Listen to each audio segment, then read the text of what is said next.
Friends, स्वागत है ये हमारे यूट्यूब चैनल पर। चलिए देखो, आज की इस वीडियो में हम आपको हाई स्कूल क्लास की जो मैथ्स है वो स्टार्ट करेंगे। ठीक है, 10th क्लास की मैथ, पहला चैप्टर आपका वास्तविक संख्याएं। देखो बेटा, वास्तविक संख्याएं क्या होती हैं इसके बारे में हम चर्चा करेंगे। उससे पहले हम जानना पड़ेगा कि प्राकृतिक संख्याएं क्या होती हैं। प्राकृतिक संख्याएं क्या होती हैं, ठीक है। इन संख्याओं को जानने से पहले हमें पता करना है कि प्राकृतिक संख्या क्या होती है। देखो, ऐसी संख्याएं जो काउंट करने में यूज की जाती हैं, मतलब ऐसी संख्याएं जो गिनने में सहायक होती हैं, उन्हें हम प्राकृतिक संख्याएं कहते हैं। जैसे गिनने, हम कोई भी गिनती कहाँ से स्टार्ट करते हैं? 1, उसके बाद 2, फिर 3, फिर 4, ऐसे ही। तो इन संख्याओं को प्राकृतिक संख्याएं कहा जाता है। ठीक है, चलिए अगर हम बात करते हैं पूर्ण संख्याएं क्या होती हैं। पूर्ण संख्याएं क्या होती हैं, तो बेटा देखो, इन्हीं प्राकृतिक संख्याओं में अगर जीरो को भी काउंट कर लिया जाए तो इन संख्याओं को पूर्ण संख्याएं कहा जाता है। ठीक है, इन्हीं अगर हम प्राकृतिक संख्याओं में जीरो को भी काउंट कर लें तो इन्हें हम पूर्ण संख्याएं कहते हैं। ठीक है, अब यहाँ पे एक क्वेश्चन पूछा जाता है ऑब्जेक्टिव में कि क्या सभी प्राकृतिक संख्याएं पूर्ण संख्याएं होती हैं, तो आंसर होगा यस। देखो, सभी प्राकृतिक संख्याएं पूर्ण संख्याएं हैं। हाँ, अब ये क्वेश्चन पूछा जाता है क्या सभी पूर्ण संख्याएं प्राकृतिक संख्याएं होती हैं? नहीं, सभी पूर्ण संख्याएं प्राकृतिक संख्या नहीं होती हैं, क्योंकि इसमें जीरो नहीं है, इसलिए। ठीक, चलिए बात करते हैं पूर्णांक की। ठीक है बेटा, पूर्णांक क्या होता है इसकी क्या चर्चा करेंगे। तो अगर हम नंबर लाइन यहाँ पर बनाते हैं, ये यहाँ पे जीरो होता है, इधर नंबर सारे प्लस में लिखे जाते हैं। ठीक है, प्लस के नंबर, और ये सारे माइनस के नंबर। और भी आगे बढ़ सकते हो, और भी बढ़ सकते हो।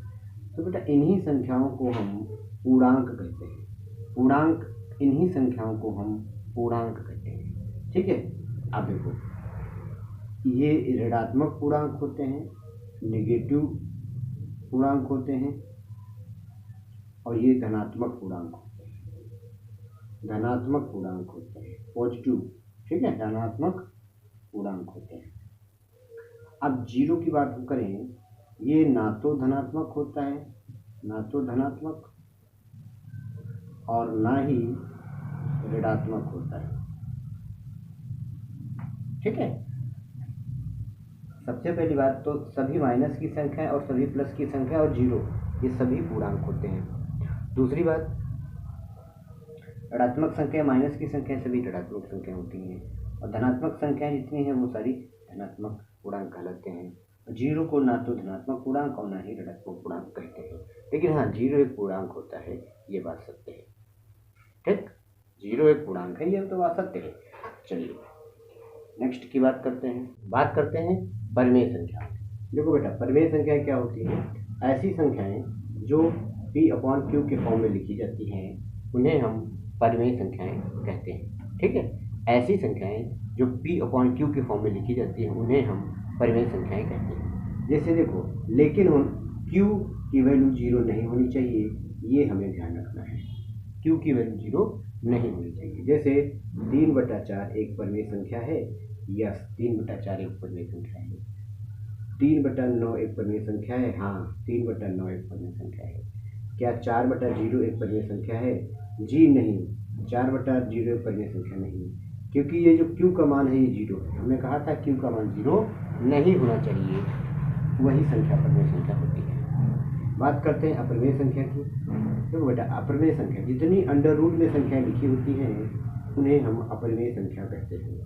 जितनी अंडर रूट में संख्या लिखी होती है, उन्हें हम अपरिमेय संख्या कहते हैं। तो क्वेश्चन जैसे हमने कहा कि अंडर रूट 4 एक अपरिमेय संख्या है, आप कहेंगे नहीं, क्योंकि इसका वर्गमूल निकाला जा सकता है। अंडर रूट 4 का वर्गमूल होता है 2, तो 2 एक परिमेय संख्या है। क्यों? क्योंकि 2 को हम 2/1 भी लिख सकते हैं। ये P होता है और ये Q होता है। देखो, ये P/Q के फॉर्म में लिखी है, तो ये संख्या क्या होगी? परिमेय संख्या होगी। √9 भी एक परिमेय संख्या है, क्योंकि √9 का वर्गमूल हमें पता है और 3 को हम ऐसे भी लिख सकते हैं। तो देखिए, परिमेय संख्या और अपरिमेय संख्याओं के बारे में हम जानकारी ले चुके हैं। चलिए अब बात करते हैं नेक्स्ट।